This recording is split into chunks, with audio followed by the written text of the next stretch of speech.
Our spies are not to blame, and Russia remains a threat to us all. Tonight, from the head of the CIA to Trump's cabinet nominees, daring not to be in sync with the president-elect Donald Trump. I'm Brent Goff, and this is The Day.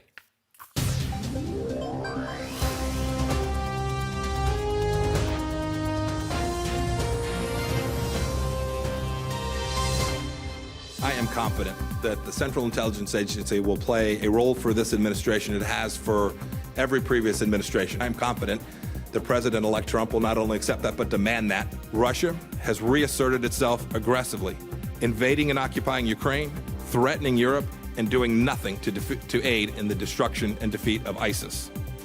Do you believe that world order is now under more strain than it's ever been?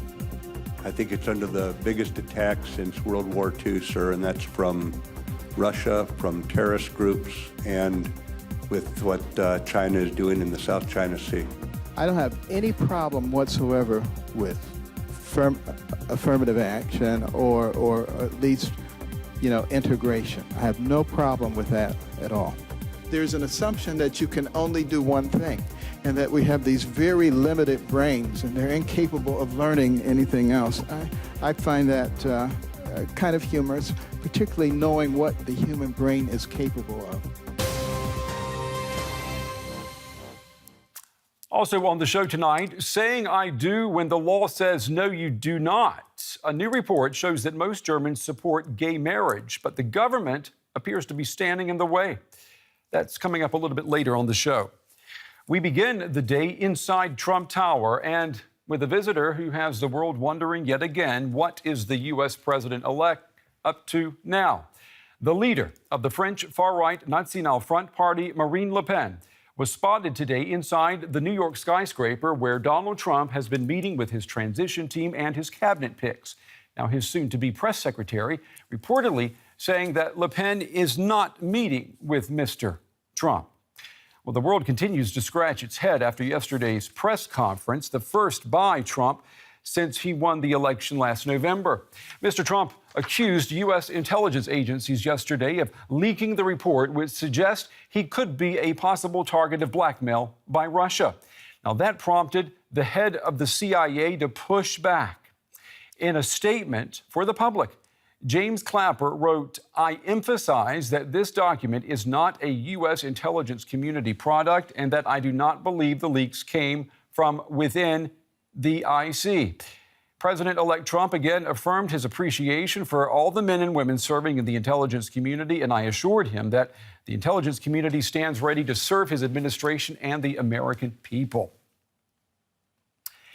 Now, Trump tweeted earlier today, after that release, James Clapper called me yesterday to denounce the false and fictitious report that was illegally circulated, made up, phony facts. Too bad. I want to pull in now Michael O'Hanlon. He is a senior fellow in the Center for 21st Century Security and Intelligence at the Brookings Institution. He was also a member of the External Advisory Board at the CIA in 2011-2012. Mr. O'Hanlon, thank you for taking the time to talk with us. I want to ask you about what you think is happening right now between the future President Donald Trump and the CIA. Come Inauguration Day, after what happened yesterday at that press conference, will the future president, will he see the CIA as his ally or as his enemy? I don't know. I'm getting worried that it's going to be a little tougher road to recovery than I would have previously expected. This recent set of events this week is especially foreboding. Because, if you're Donald Trump, and hopefully I won't be because I have my difficulties with the man, but if you were and you had the kind of attitude that he does towards the world, you would feel that these initial reports of Russian hacking were an attempt to take away the legitimacy of your electoral victory. And, of course, Trump should not have reacted that way, but it was entirely predictable that he would, partly because the message that came out of the intelligence was was not clearly stated. It seemed like at least the people on Capitol Hill who were releasing the intelligence reports about the hacking and the disinformation campaigns seemed to be conflating that action with the question about the legitimacy of Trump's win. So Trump already was upset. And then this week's news was huge because essentially what happened was that Trump was told, and all the rest of us were told, the Russians might try to blackmail you, and here's the reason they might. And we're not sure if any of this is true, but it's horrible behavior on your part. If it is true, it's basically buying prostitutes in Moscow. And we're doing you a favor by letting you know in advance, and we're telling the whole world at the same time. Now, the intelligence community did not leak that, as Mr. Clapper pointed out yesterday in his phone call to Donald Trump. Yeah, isn't that unprecedented? Isn't that unprecedented, Mr. O'Hanlon? Well, yeah, the whole thing is unprecedented, and it's crazy. And if you're Trump, you're going to be a little suspicious that these people are out to get you. And, you know, my guess is someone on Capitol Hill leaked the information, but you have to ask why the CIA briefed so many people on Capitol Hill that multiple individuals were in a position to leak. So I have to say, even though I am a big admirer of the CIA and I'm a big critic of Donald Trump, I can almost slightly feel his pain. And I think that, you know, we got to stop making this problem worse pretty soon. We got to start allowing for a trust to emerge because this is really getting off to an extremely bad start. But Mr. O'Hanlon, even if you can see both sides in this, bringing it out into the public realm the way Mr. Trump has done, that, as you say, is only going to exacerbate the problem. And now you have leaders around the world worried about not only the stability of the next administration, but also worried about the integrity of U.S. intelligence moving forward. How are you going to maintain credibility when the next president is tweeting that he thinks, you know, that your agents are thugs?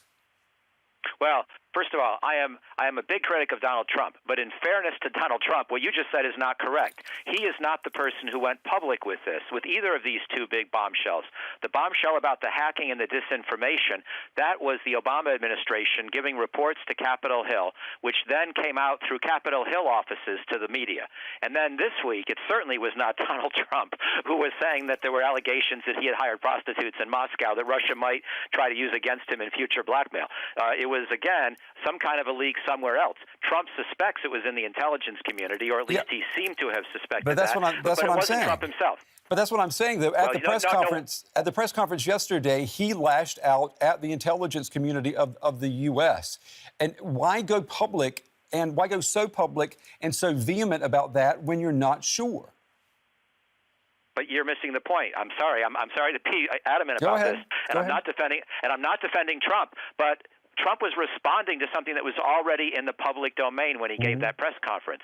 The initial release of the information was the intelligence community briefing President Obama, briefing President-elect Trump, and briefing enough people on Capitol Hill that my suspicion is somebody from Capitol Hill leaked to the media. And then all of us knew already before the Trump press conference. At that point, he was responding to these allegations that his character might be impugned and he might be blackmailed. But everybody had already heard the basis for that by that point. It was not Trump who made it public. So again, I think Trump is a nasty guy. Don't get me wrong. But on this issue, he has not fired the first shot either time. Okay. Michael O'Hanlon with the Brookings Institution. We appreciate you taking the time to talk with us, and please come back again. I have a feeling we're going to have reason to talk many times in the future. Thank you very much, Mr. O'Hanlon. That would be great. Thank you very much. Okay. Goodbye. It's not only the head of the CIA who was distancing himself from Donald Trump. I want you to consider one of the U.S. Senate's most respected and powerful members, John McCain. In an exclusive interview with DW, he blasted Mr. Trump's reluctance to criticize Russian President Vladimir Putin. McCain, pulling no punches, called Putin a thug and a murderer. But Mr. McCain will not go so far when it comes to criticizing Donald Trump. After yesterday's press conference and Trump's attack on U.S. intelligence agents, Mr. McCain says that in the end, all that matters is winning.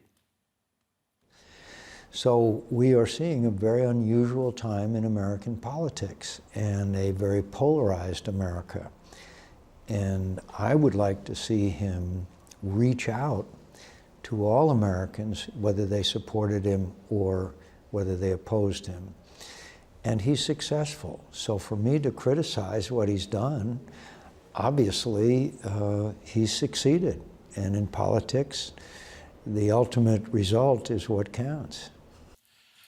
It is doubtful that John McCain's opinion is shared on this side of the Atlantic by all leaders here in Germany. Yesterday, Donald Trump accused those U.S. intelligence agents of leaking that report about Russia having compromising information about him, and then he compared those agents to Nazi Germany. Well, today, the German foreign minister, who has been vocal in his criticism of Trump, was asked about Trump's referral to the Nazis.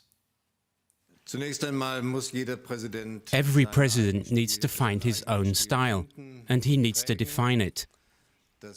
This is what President Trump will do. I can't imagine that this will be possible long-term on Twitter. At least I wouldn't be able to formulate a foreign policy idea in 140 characters. Regarding the comparison with Nazi Germany that Trump made, I don't know what to say. I can't interpret it. Like so many aspects of Trump's campaign and now his transition, interpretation is a tricky thing.